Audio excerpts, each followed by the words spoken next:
Hello, everyone. This is your Action News reporter with all the news that is news across the nation on the scene at the supermarket. There seems to have been some disturbance here. 3, 2, 1, 0.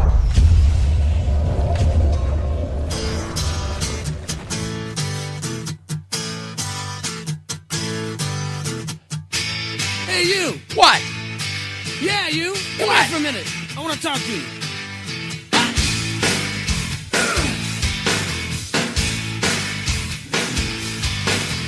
Mama says you're brain dead. Bang your head against the wall. Can't find peace of mind. Brain needs an overhaul. Bonehead, brain dead. We're all the same. You can't think straight when your heart is in pain. Turn around, hit the ground. Time to lay a burden down. The views expressed on this broadcast of the Take 12 Recovery Radio Show are those of the co-host and guest and do not necessarily reflect those of our affiliates. The topics and opinions on today's show should not be considered as medical, psychological, or professional advice. Take 12 Radio is not affiliated with any particular 12-step fellowship. And now, here's your host, The man, the myth, the legend. the Monty Man. I'm telling you the truth, man. I ain't gonna lie to you. Good guys, bad boys, we're all the same. Saved by grace is the name of the game. Turn around, hit the ground, time to lay a burden down. Well, greetings, everyone, and welcome to the Take 12 Recovery Radio Show, The Great Reality with Tony, Good morning. Denver, Good morning. Marv, Yes, sir. and moi, the Monty Man, 1 week from the eclipse. Where the world goes dark Just anxious. and the demons Anxious. How long does it come last? out of the ground and eat you alive. Mwahaha. 2 minutes? The That's 2 a long minutes? time. 2 minutes? So we're going to be, as many people are, we're going to be taping the show right on the heels of the eclipse. So we're going to be meeting here at the studio next week in the morning. And then after the event happens, if we're still on the planet, Yes. if the aliens haven't come and taken us away, if the Lord hasn't returned, we'll be broadcasting. And we'll be talking about the overrated eclipse. About all the hype? Yeah. Oh, yeah. Hey, you know, the thing is, it's amazing to me is if you want to experience it getting dark, stay awake at nighttime. Hallelujah. That's all you, Put the glasses on and just stay awake and you look know, at the moon. if you want to rent my front lawn for $1,000 a night to watch the sun go down, I'm up for it, man. I was thinking about it. Yeah. Yeah. Why not? I mean, yeah, you can't. Renting the yard? Yeah. Renting out Some people your are yard. doing that. I They're know. doing that. Yeah. Oh, yeah. Gee. I could probably get a willikers. free month of rent. So my kid, my son was saying he's going to be 75 or something like that by the time there's the next one. I said, not me. Yeah, no. Not here, at least. Is that Colin or Cam? Colin. So did you recognize that little sound clip at the very beginning of the show? There's a disturbance in the supermarket. The voice I did, I'd have to hear it again, but yeah, I've heard that voice. I wanted to say Cheech and Chong or somewhere in that. Yeah, you're kind of close. Okay. Did you guys recognize that at I all? have no idea. That's from a song called "The Streak" by Ray Stevens. Yes, the it comedian is. Ray Stevens. That's Yeah. it. And they call him the Streak. Uh-huh. I recognized the voice, and I'm going, man, that sounds familiar. So back in the 70s, about mid-70s, I think it was, streaking was a big deal, especially at like football games or graduation ceremonies. Graduations. Yeah, where somebody in school would decide to strip totally naked and run through the audience. Did you do that, Denver? No. My ex-wife's brother did that at an assembly at Crestwell High. Yeah. And he's like the only guy that's 6'6". He has a motorcycle helmet on, naked, running through the gym. Thinking Gee, who- nobody would recognize Yeah, it. exactly. Who was that? Oh, I don't know. I I'd be going, oh, I know that Wait. person. Wait a minute. That's like when that Ducks plane went over OSU, Walter's graduation.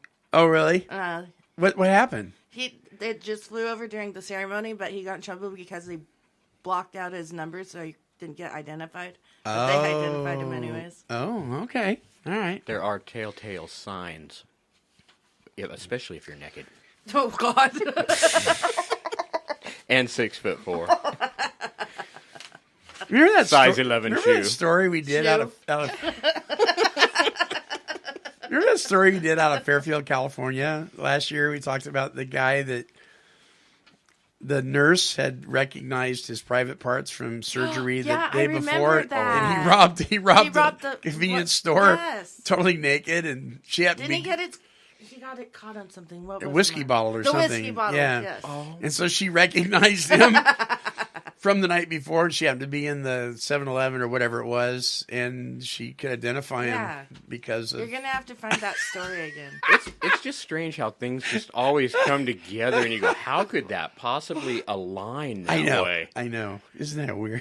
Okay, wait. Did he rob the store first and then go to the No, hospital? he was in the hospital the night before because his private parts got stuck in the neck of a whiskey bottle Oh, that's right. somehow. And she Yeah, that's what we said. Somehow. and the nurse that assisted the removal of the whiskey bottle happened to be shopping in the convenience That's store right. that he robbed naked except for wearing a holster. And she looked down. I know that guy from last night. Oh, my. And they were able to identify him and arrest him. That was a true story, too. That was awful. Yeah, you just don't make that up, I guess, huh? How did you get it in the whiskey bottle? Still my question. Yeah, well, you know, Well, I think we all probably know. yeah. We're just not going to talk about it. It's a whole new spin on Long, Mickey's Big lonely Mouth. night. Yeah. All right. Coming up here soon, I'm looking for the date. Saturday, September 9th from 12 to 6 p.m. Is the Conquering Grounds Music Fest 2017. And this is going to be at the Christian Life Center at 3100 Galloway Road in Bensalem, Pennsylvania. I finally got the pronunciation right. I was like, Bensalem. It's Bensalem. Bensalem? Bensalem, Pennsylvania, I think. Bensalem, So Penny. 3100 Galloway Road in Bensalem, Pennsylvania at the Christian Life Center is Conquering Grounds Music Fest. And this is to benefit the fight, fighting addiction. The Cantinas will be there, KJ52 and 424. And you can visit the website, musicfest2017.org. Please do that. And also, you can read their ad in the 12-Step Gazette. Everybody gets their copy of the 12-Step Gazette yay. today. One for Finally. Denver, Excellent. one for Tony, and one for Marv. Yes, the 12-Step Gazette helps sponsor our show by running a full-page ad for us and sponsoring Take 12 Trivia and Stupid Criminals and stuff like that. Ooh, trivia. Also coming up is the 6th Annual Hope Fest. His Grace is Enough for You, Saturday, October 14th from 10 a.m. to 8 p.m. in the beautiful Prescott Courthouse Plaza. This is an event with live music, local and national recording artists, guest speakers, free family fun zone, the Hope Serves Community Resource Fair, food vendors, so much more. This is an amazing event. It's like Recovery in the Park here. There's like 8,000 people at this thing. But yeah, times 12. So it's just, you got to go. It's if you're anywhere near Prescott, Arizona on October 14th. And hopefully, if all goes well, Take 12 Radio will be there also. So there that is there. Zippity doo-dah. Zippity day. Stop right there. It's time for Monty Man's Weekly Wine. That's right. It's time for my weekly wine. This week, texting and driving and phone solicitors. And once again, I've had enough. So let me ask you, Tony. Have you experienced people texting and driving and almost running into you? all the time. I can't believe this stuff. And it's against the law, too. But people still do Well, it. yeah, but So was smoking pot until recently. No, and now that's legal. But yes. All the time. I don't understand what the phenomena is. Why is it so important to be doing something other than driving when you're driving? Because society has it that we have to be go, and answer people all the time. And, oh, this is important, this is important. Just very busy. You ever seen anybody text on a motorcycle? No, have you? No. I was just thinking of Have you? No, but dig this. I don't know if they're texting or what, but I have seen people on bicycles, cigarette in their mouth, holding their phone out looking at it. On a bicycle? On a bicycle. Yeah, I have seen that. Yeah. Yeah. And that's disturbing. So let me say, okay, so you say society says we need to go, we need to always be in contact. And all that. But doesn't society also say that when you're driving something that weighs several tons, that you maybe should be paying attention? Oh, I agree. Yeah. When did we make this shift from, oh, it's no big deal? I mean, I don't get it. I mean, there's people actually, I've seen, you know those things that you put on your windshield to hold your phone on there? Now, I've got one on my truck. The reason I have it there, I hardly ever use it. But if I'm going someplace where I'm going to use my GPS, right, and I don't know how to get there, I'll stick my phone up there and turn the GPS thing on and follow it. That's the only reason I use it. But I've seen people going down the road with that thing, watching YouTube videos. Oh, my God. While they're driving. But you know, it takes me back to the 60s when they came out with those little tiny miniature TVs you could plug into your lighter. What? Do you remember those little black and yeah. white TVs? Oh, yeah. You could plug them into your lighter in your car to watch TV. Huh. And people do. So it's really, I don't know, it's not that new, I guess. But I don't get, if you're driving a vehicle, get off your bloody phone. I agree. What is so hard about that? But people are texting with, you know, this one lady, you could tell she was steering with her knee. And she couldn't text with one hand. And so she's using, you know, she's just texting. I was at a stoplight. I look over. She's driving a little Miata. So, you know, you can look down in those things. And she's got her knee on the steering wheel. The light turns green. And she's not even looking up hardly other than to see that the light was green. And she's texting while she's going through the intersection. Oh, wow. Now, I have sat at an intersection and replied to a text, but not moving. I have done that. Yeah. I have done that. I Well, I can't don't say say I'm I an replied, angel. but I have looked down when the thing beeped on Yeah. me. You know, But driving, I don't have that kind of skill. I had a trooper roll up on me. I'd pulled over to the side of the road. He rolled up behind me, and I thought, oh, boy. And at that time, I was, you know, still, tipping a few. yeah, I was still not in recovery, let's say. Anyways, he pulled up behind me, and I said I'd pull over to text, and he reached in, shook my hand, and he said, thank you. Most people do not do that. Wow. Right. Yeah, I really do practice it. The phone can ring and ring or whatever. I'm not going to answer it while I'm on the road moving. Right. I'm not able to do that safely, period. So I find texting difficult enough, much less when I'm trying to drive. Well, I'm sorry, but if you're going to text and drive, you have no business driving. You just don't. Exactly. Walk. Well, and there's people that do that. They walk and they're not even. Yeah. Remember, Into somebody texting while they're driving. Oh. yeah, what was that? What was that game they were playing? Pokemon Go, right? Oh, people still play that. People were walking into swamps and off cliffs and Into traffic. and- Okay, I have texted and walked into walls. I won't lie. Did you really? Yes, I do that all the time at home. Tony. But I'm not driving. Now here's the thing that cracks me up. We are a people that you hear people say, I don't like people telling me what to do. I don't want people telling me how to live. I don't want people to but you're letting this little device run your life. You're letting an inanimate object tell you what to do every single day. You know, what's the first thing many people do when they wake up in the morning today? Grab their phone. They grab their phone. I don't know about you. I go to the little boy's room. You know what I'm saying? Take mine with me.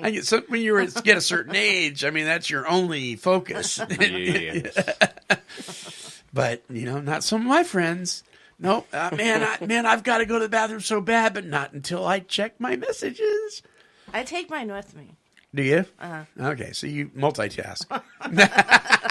It saves time, energy, and money. Let's talk about phone solicitors. Well, hold on. What about texting on a horse? Oh, Have you done that, Marv? No. No? I don't text. at Marv all. doesn't text at all. Oh, you don't? What? No. You Well- have a smartphone, you don't text? I don't have a smartphone. Oh, you don't? Oh. My He is advice: smart. Yeah, don't not to don't have ever that. take it up, Mark. Exactly. Don't ever take To it me, up. a telephone is when you call somebody or somebody calls you, and that's it. That's foreign. Well, see, and that's what I don't get. You know, the more things change, the more they remain the same, or do they? The more things No. change, the more we go backwards. I'm like, if you can't text it to me, just whatever. Right? Why would I want to spend 3/4 more time doing something with my thumbs when I can just talk to you? It's like, don't quit. Okay, a short text of like, I'm on my way or that kind of thing. But if you're going to carry on a full conversation and you're paying, $1,200 for that stupid phone you have, why don't you just dial the number and talk to me? I text really fast. Some do. Maybe we should go back to Morse code Oh. or smoke signals. I think it has something to do with addiction. I think it has everything to do with addiction. Yeah. Amen. You know, one thing about texting is you cannot know the emotional side of the conversation. No, you can't. You That is can't true. recognize what's really going on the other side. There's no body language. There's no tone of voice. Nothing. Boy, you can misunderstand stuff real fast, right? Oh, yeah. People do. Also. And they do. Yeah. Yeah. Friendships crumble, Yep. because they don't In fact, understand. it almost makes you wish that phone solicitors would text you. That would be amazing. Wouldn't that be great? That would be great.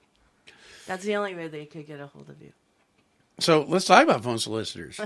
What is wrong with these people? I mean, first of all, I pity the poor guy that has to go to work for a phone solicitation. It's a hard living, I bet. It is a really hard living. And I mean, I don't know if the suicide rate is high, but you get that many rejections or people hanging up on you. And you know what I mean?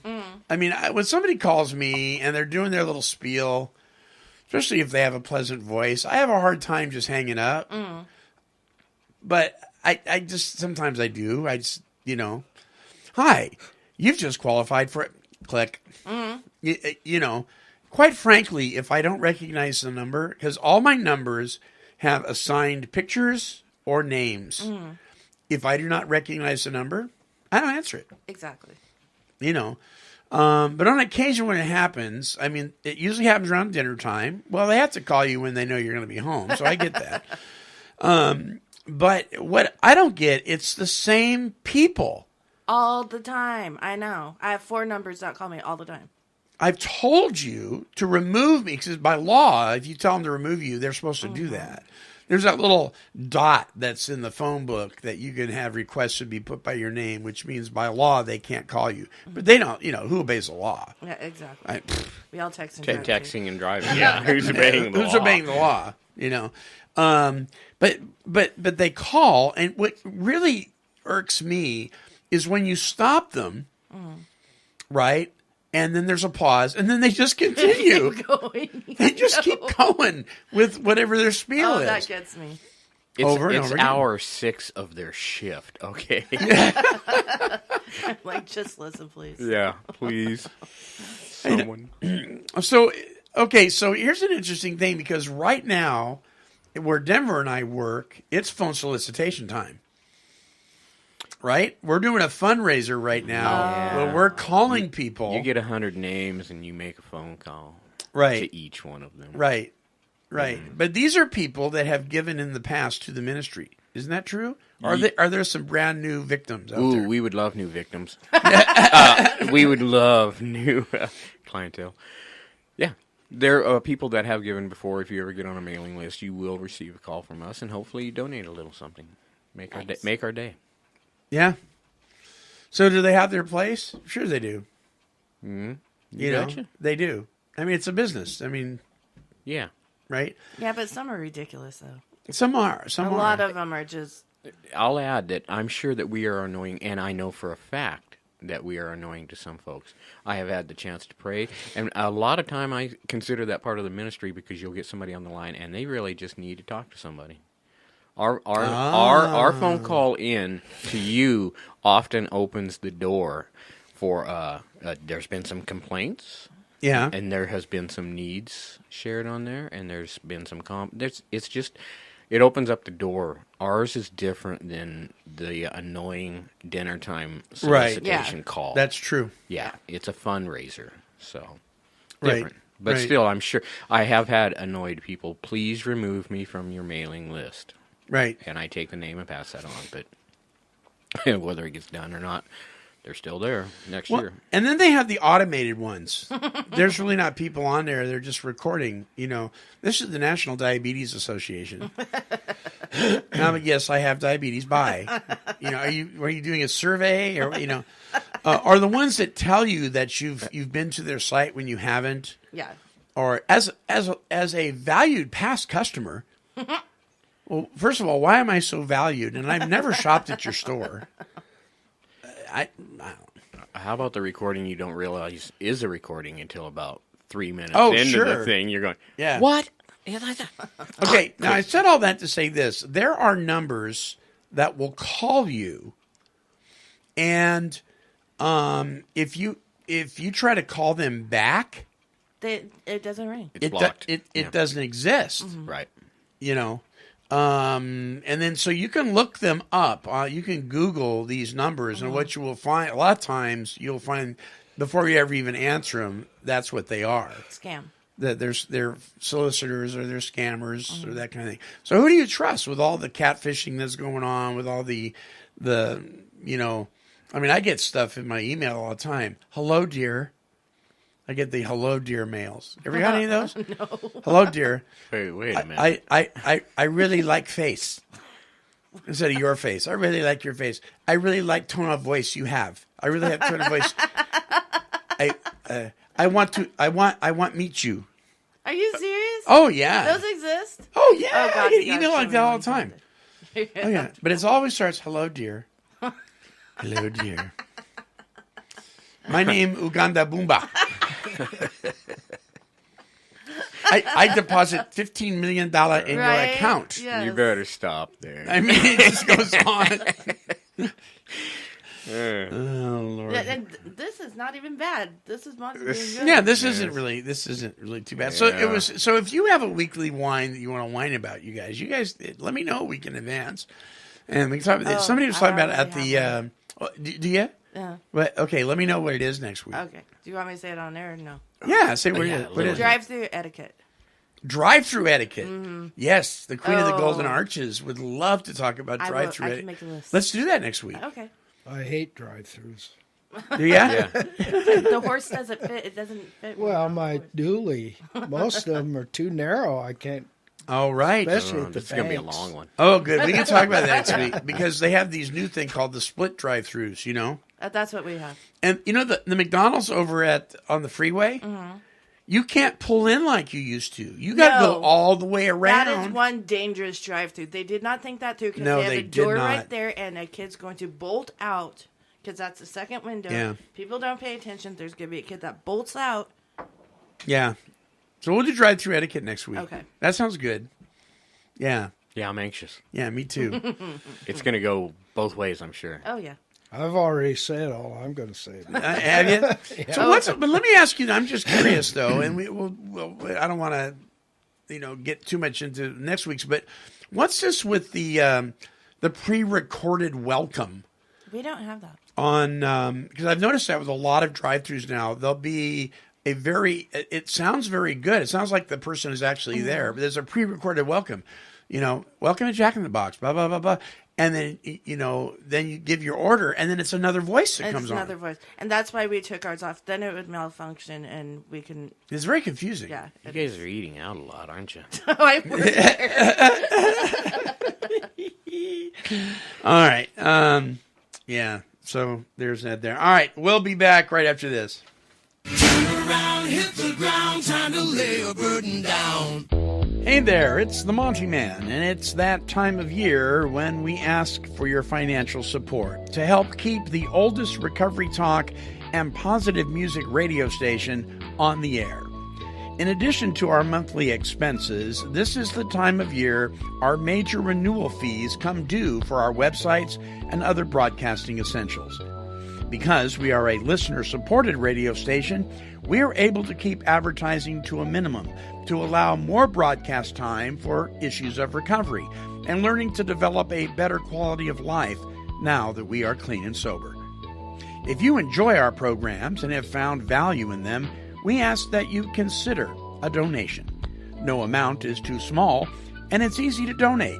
Simply visit our main website at www.take12radio.com and click on the donate button at the bottom of the page for information on how you can be a part of this vital work in keeping Take 12 Recovery Radio on the air.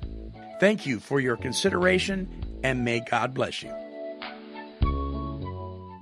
Nothing changes if nothing changes.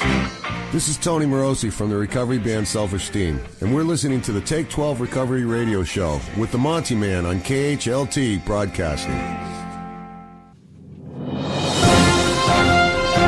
That's correct, friends. It's time for Take 12 Recovery Radio's Stupid Is as Stupid Does News.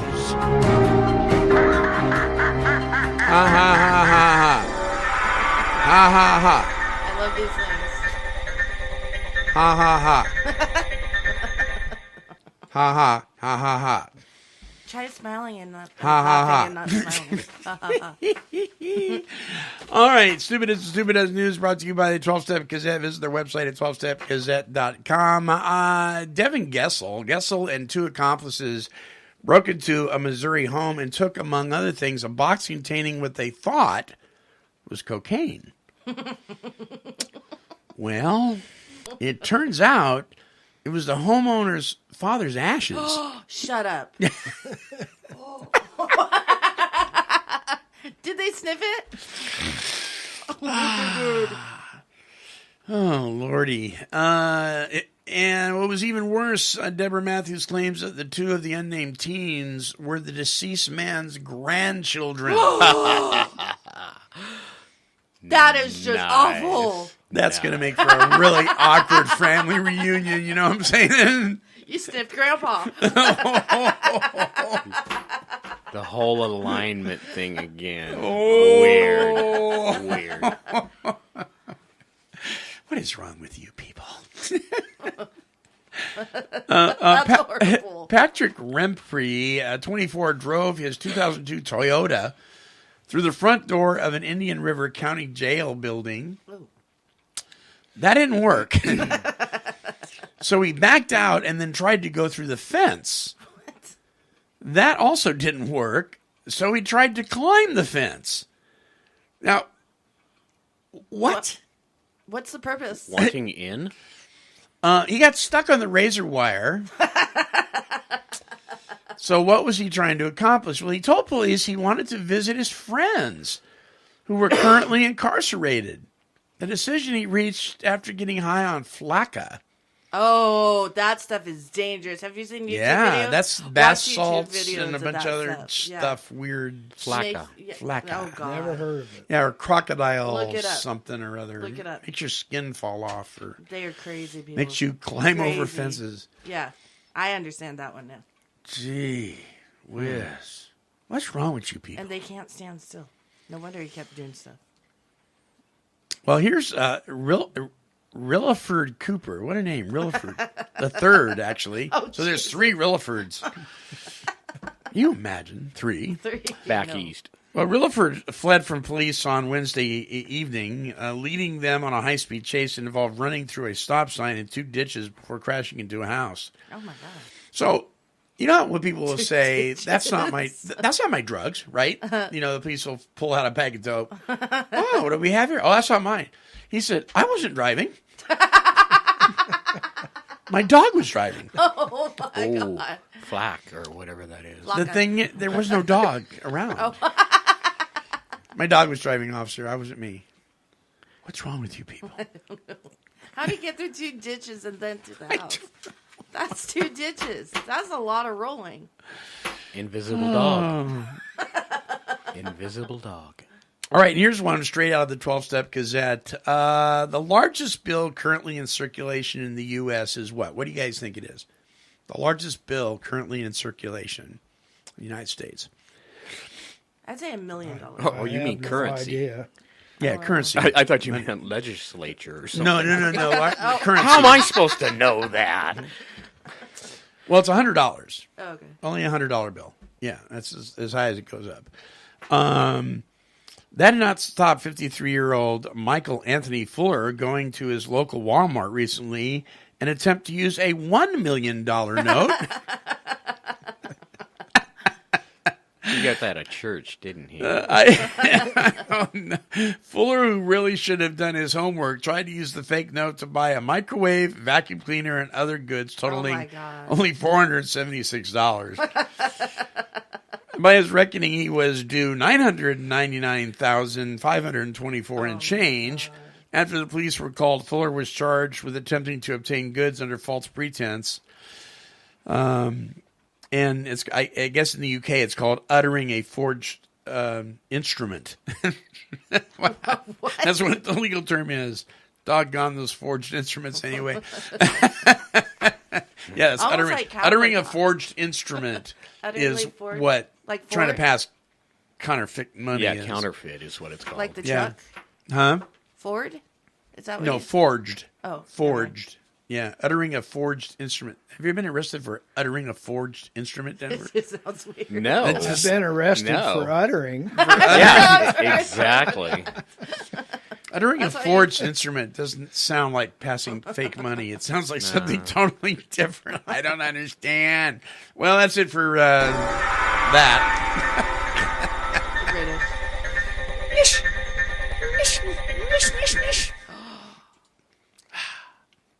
I just realized something. But What? Nothing. What? I won't say it on there. It'll be an awkward conversation. Oh, well, then we like awkward conversations on the air. Anyway, get your copy of the 12-Step Gazette today by visiting 12stepgazette.com. And you'll get interesting stories very similar to that forged instrument thing. Utters. Yes. Okay, so the topic this week is dependability. Dependability, as brought forth and inspired by the Adult and Teen Challenge Student Manual Character Qualities class. And here is the opposite quality, inconsistency. Inconsistency. The definition of dependability, learning to be true to your word, even when it is difficult to carry out what you promise to do. Lifting pressures from those you serve by consistently fulfilling the project they assign to you. So learning to be true to your word, even when it's difficult. Ever run into a situation where it was really difficult to actually be a man or woman of integrity and follow through what you said you were going to do? At the time you said you were going to do it, didn't seem that difficult, but then the time came. So Denver, you're shaking your head, yes. Yeah, having been an addiction, it seems like often I did not want to draw attention to myself, so you're volunteering all the time. Yeah, I'll take care of that. I'll take care of that with good intention. Right. But when the time does roll around, here you are at the point of showtime, and it's not really what you want to do, so you disappoint other people. Yeah, I've been guilty of that, most certainly. It's taken a while to learn to say no. To know your limitations. Yeah, and it is very important to learn that, because even not practicing an addiction, you still want to please people. You want to be able to be helpful, but you've got to watch yourself not to overextend yourself. I mean, it's easy to say yes today and difficult to show tomorrow. Yeah. So it is important to learn to say no in those areas and just realize you're stretching yourself out there, and there's consequences for being tired and stretching yourself out there. Sure. So sure. How do you follow that up? I don't know. Well, I'll say this. Sometimes we talk about people in active addiction, too. One of the reasons that we medicated was because we were in some form of emotional pain or trauma, one of which may be the idea that people don't like us, people don't love us, we've been abandoned, that kind of thing. I knew a guy named Frank Ferreira years ago, and I'm using his full name because I hope he's listening. Because I doubt that he is, but Frank, he was a friend of mine who was really messed up, but so was I. We were drinking partners and all that kind of. But he would conjure up these stories, and one time he said that he had tickets to this rock concert, and so we were taking his car, and we're going down the freeway on the way to the Oakland Coliseum in Oakland, California, on the way to the concert. We get all the way to the concert, and he doesn't have the tickets. What? He never did have tickets. Oh, no. Did he tell you that? Yeah. I said, Frank, did you even have tickets? Well, no, not really.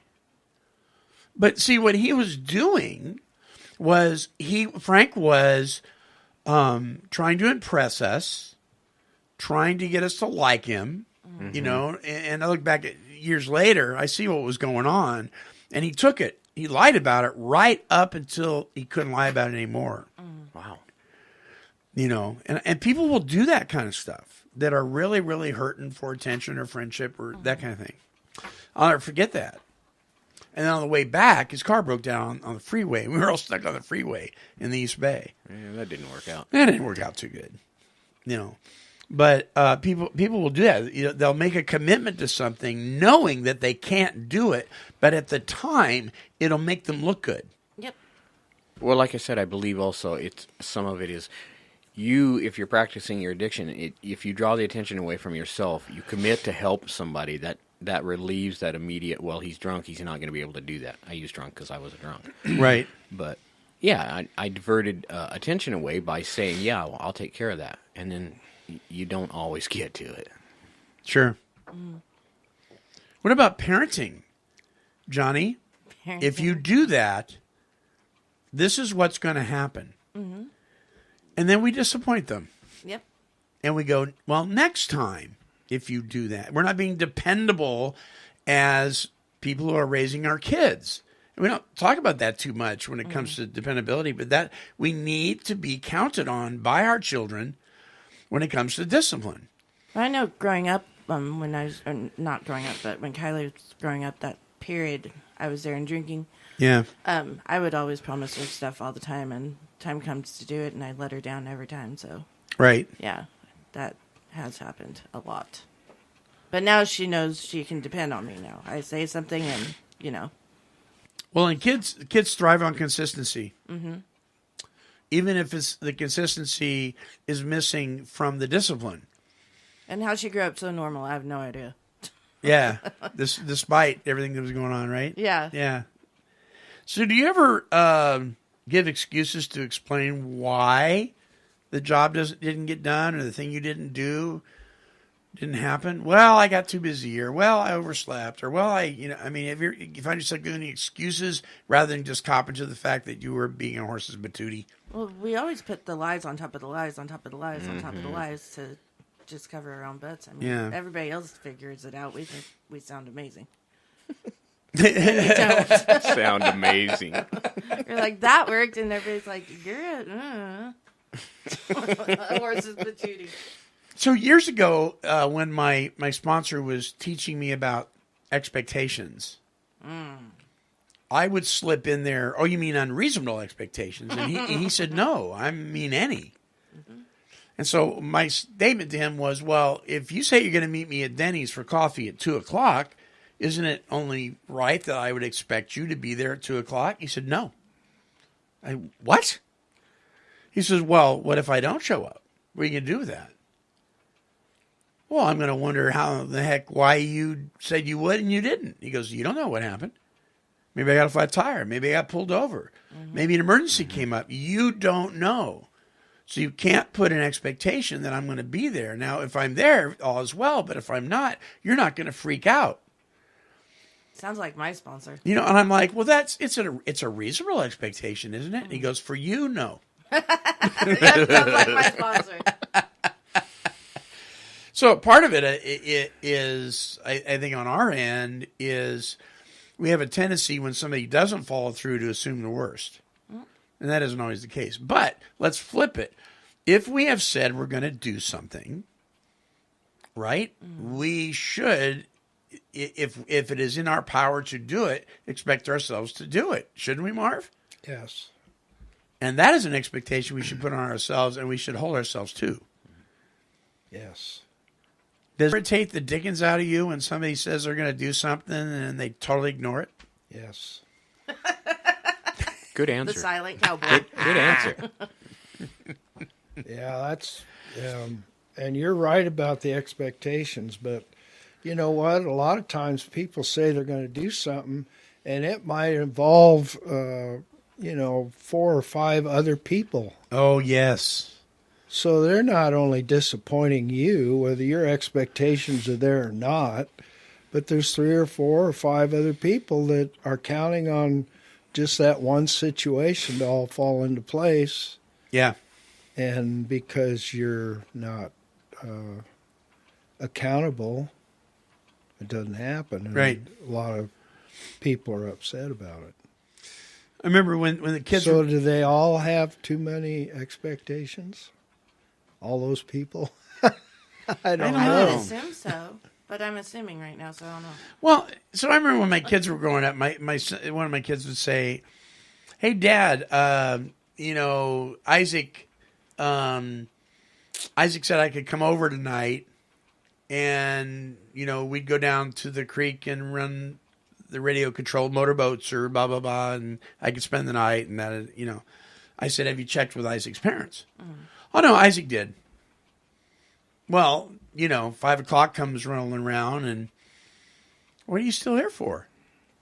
Isaac's parents said he couldn't do that. Isaac never did ask his parents.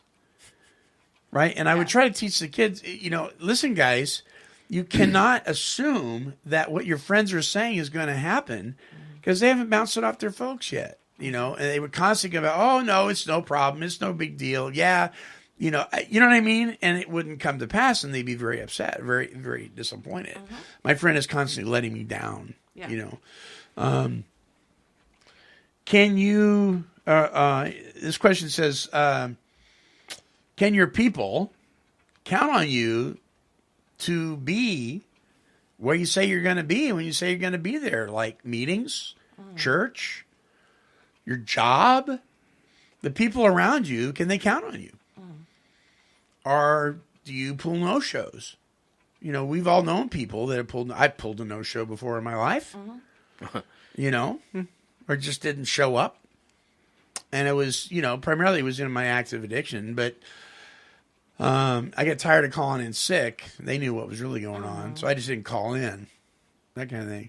But can people count on you? Are you guys people of integrity that when you say you're going to do it, you're either going to be there or you're going to make a call? Tony, we've all done it. Why me? No, but you're very good at if you can't do something or you can't be there, you will text and say, "I'm running late," or "I'm just really wiped out today." Right? You're very good at communicating when you can't fulfill something that you say you're going to do. Yeah, I'm 90% good on it. There's you're been on top a few of that. times that I've been no-shows or disappointed. This last month and a half or so has been so crazy, though. I've kind of slacked off, I guess, to be honest, and to the listeners. But there's some and this week I'm gonna get back on track with meetings and commitment and stuff like that. So no, but I will call or text. Yeah, at least. Yeah, you're really good at that. You're really good at that.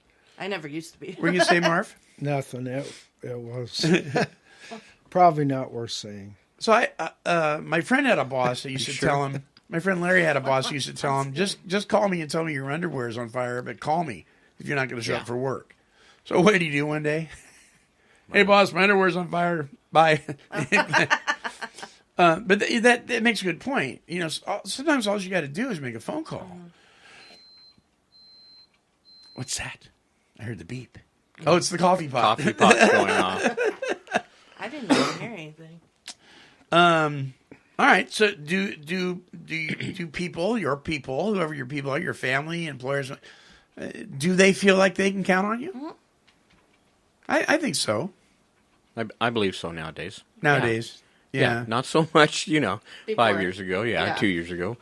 But yeah, nowadays. Right. At least practicing making the phone call now. And trying not to overcommit is really big on my list. If I don't think I'm going to be up for it, I'll try to let you know ahead of time. That way you can preemptively plan for something else, somebody to take my place or something like that. See, that's where, because James and I were just having conversations this morning about overcommitting, and there's a few areas in my own life that I figure out. Balance. Yeah, what to cut off.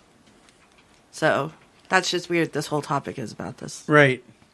So this kind of runs into, mixed with another character quality, we're going to kind of mix them up here, is determination.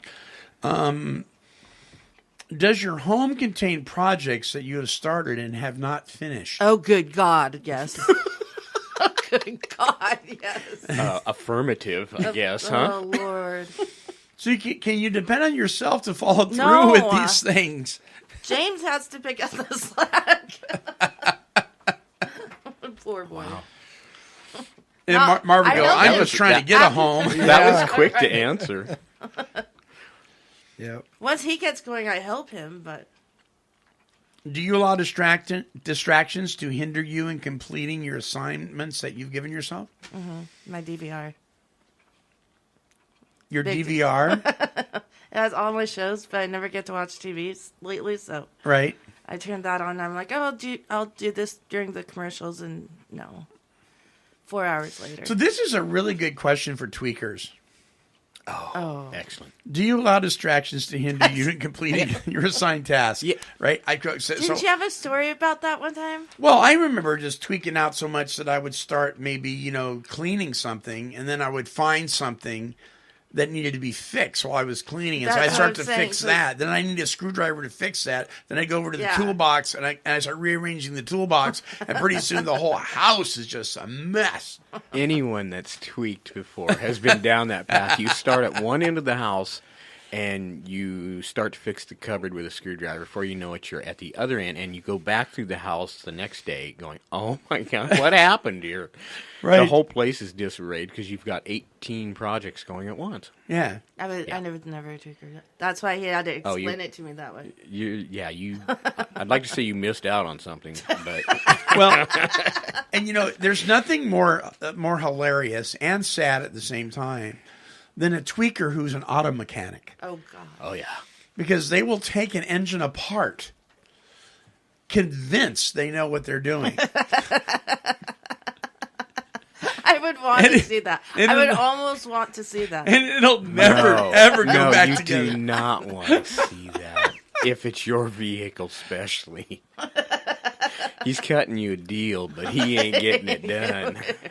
So think about dependable people. Have you ever known somebody that would, or not dependable, that would say, oh, I got a friend that can fix that for you. And you go, oh, great. So you take whatever that is, your car, your mower, your TV, whatever it is, and you take it to your friend, and they give it to your friend to fix. And you go, how's that coming along? And you go, well, he ran into a problem. He says he's never run into that before. So you're talking to the guy. You go, so you never ran into this problem? No, but I got a friend. Hey, boy. And he's got a friend. And pretty soon your lawnmower is ending up at a friend's friend's friend's. Yeah, 5 houses. Right. In different parts. Right. And somehow it disappears. Oh, yeah. And you never get it back. And I am telling you, there probably forgotten what it was to start with. People tend to not be dependable. They'll say they'll do something and they don't do it. How about this? People that say they're going to show up for an event that you're hosting, right? Or something you're going to go to together, and they just don't show. And I've had that happen before. You're waiting for them. You're in your car. The engine is running, and you're waiting for them, and they don't show. And so you call them up, and they go, oh, I decided not to go. Mm-hmm. Yeah. Oh, that drives me nuts. Why didn't you call? Frustrating. Well, I didn't think I had to. What? So another thing that goes along with this, it just popped into my head, and I didn't mean to interrupt. No, yeah. But when people do that, yeah.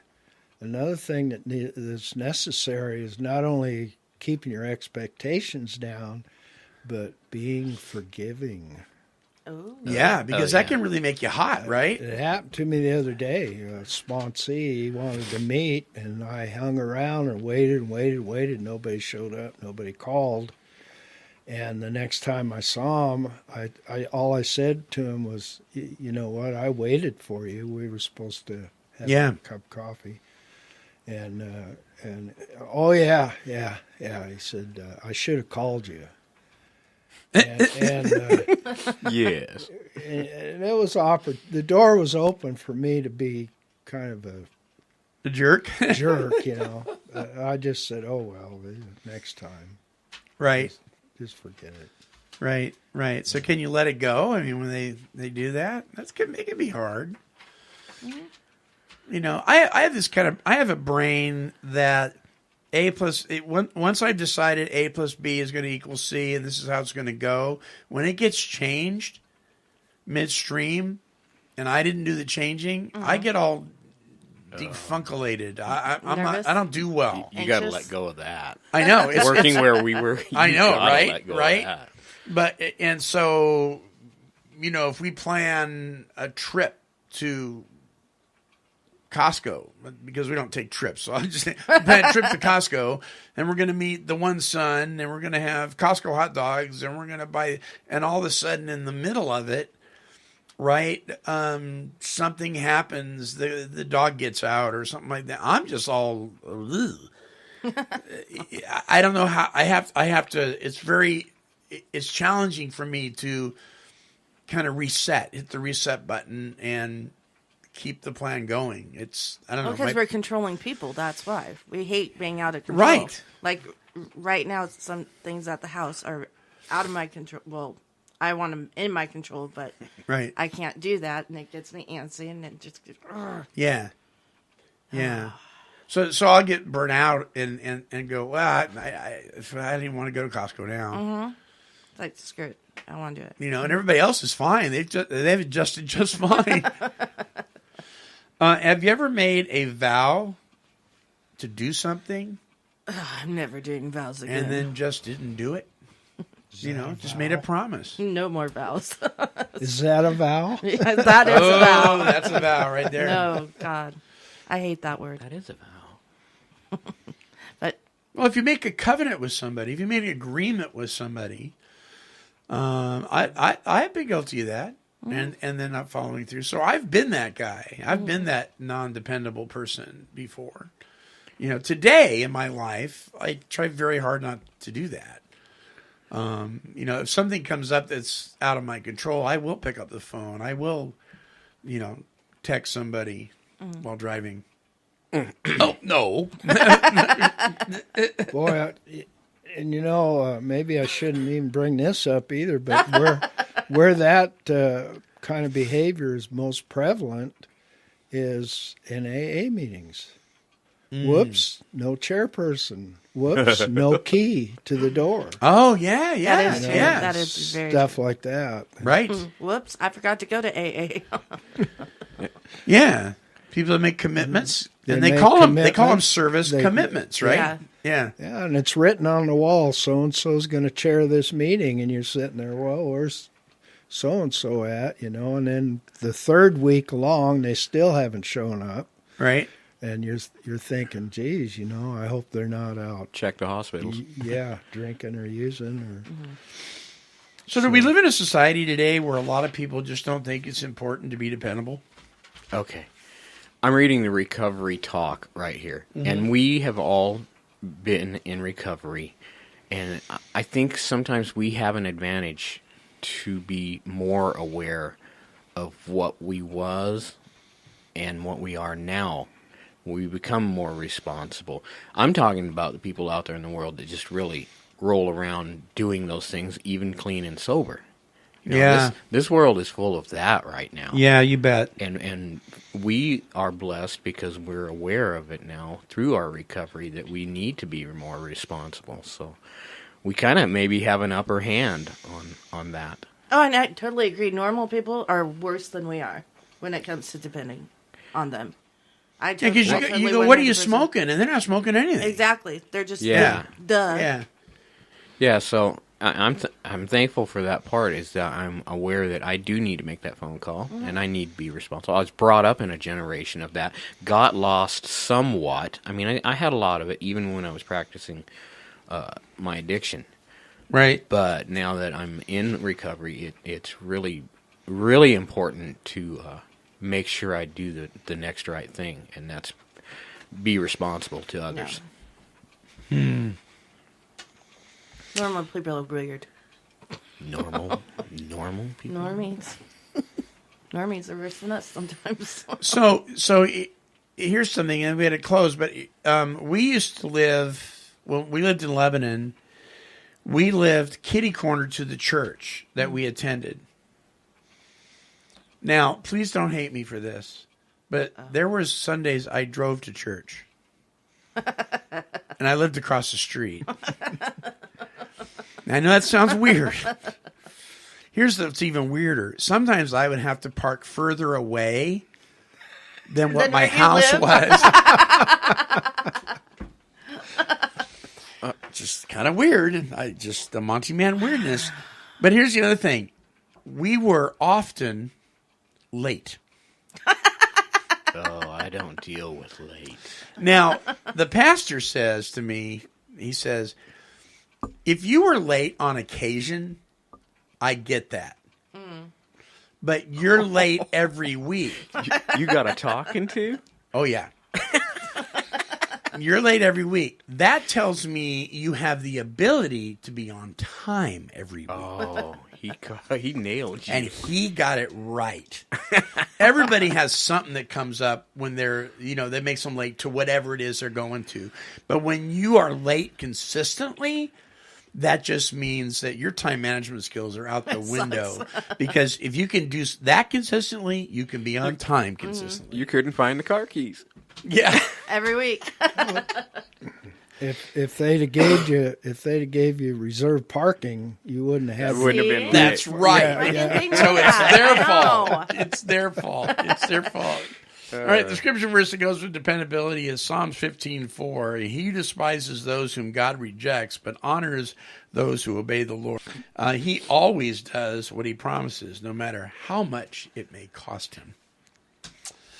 Yes, indeedy. All right, you guys, good show. Next week, we're going to be talking about the eclipse. Oh, yeah, the eclipse show. The eclipse. It's going to be a short show, isn't it? Yeah, it's only going to be like 2 minutes. I'm scared. James is excited to come see it. Yeah, James is going to come with his daughter. Cassie, mm-hmm. Yes. So that'll be fun. All right, our closing song is by recovery recording artist Elizabeth Edwards, and it's called Hold On. Here is Elizabeth.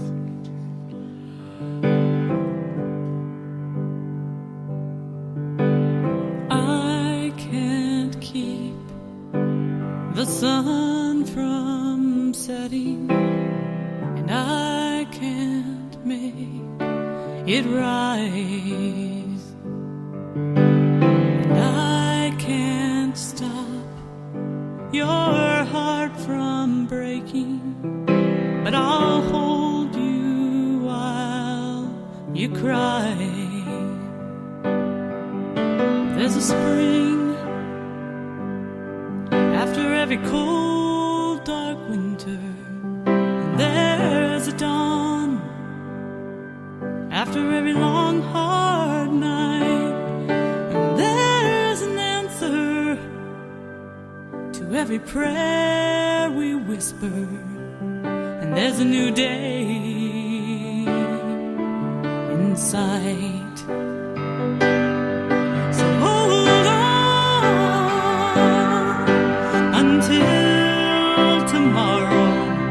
Hold on to my hand. Every joy has known its sorrow. So hold on until tomorrow.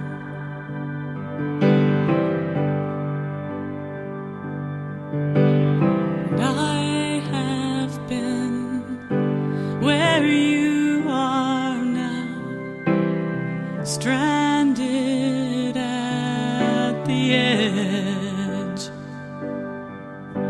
and hope is what I held on to.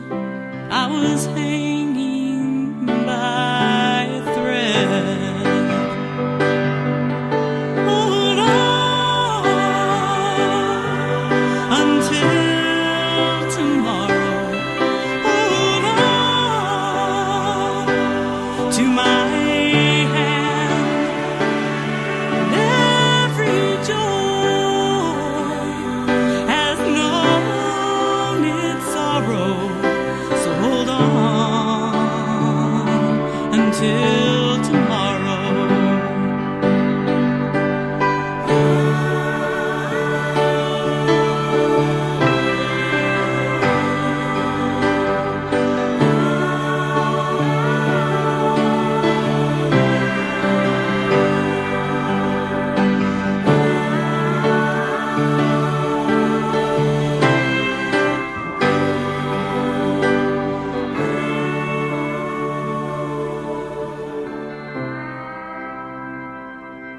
Hold on until tomorrow. Hold on to my hand. Every joy has known its sorrow. So hold on until tomorrow. Hold on until tomorrow. Hold on to my hand. Every joy has known its sorrow. So hold on until tomorrow. If you would like to hear more music by recovery recording artist Elizabeth Edwards, please visit her website at elizabethmusic.com. Until our next broadcast, this is the Monty Man along with the Take 12 Recovery Radio family. And of course, we are wishing God's perfect serenity for you. Good guys, bad boys, we're all the same. Saved by grace is the name of the game. Turn around, hit the ground, time to lay a burden down. This has been a broadcast of KHLT Recovery Broadcasting. Cause she's a super cat, she's super kitty, meow. Here, kitty, kitty, kitty, kitty. Meow.